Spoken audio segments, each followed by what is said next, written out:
ততদিন করে দিয়ে যাবো। অতএব আসুন, এই যে পঞ্চগড়, এখানে আলেম-ওলামাদের মেহনতের ফলে ইসলামের বাতি জ্বলেছে। এই বাতি যাতে না নিবে, কেউ নিভাতে না পারে, আমাদেরকে সচেতন থাকতে হবে এবং বিভিন্ন সম্প্রদায়ের মানুষের সাথে আমাদের সম্প্রীতি, ভালোবাসা, প্রীতি বন্ধন তৈরি করতে হবে। এদেশ আমাদের সবার, এদেশ আমাদের সবার। একটা ফুল দিয়ে বসন্ত আসে না, বসন্ত আসলে একসাথে সব ফুল ঢুকে।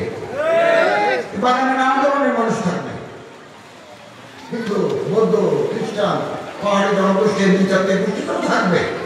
সবাই মিলে আমরা এদেশের নাগরিক এবং পারস্পরিক সম্প্রীতি সৌহার্দ্য না থাকলে একটা দেশ, একটা রাষ্ট্র সামনের দিকে এগোতে পারে না।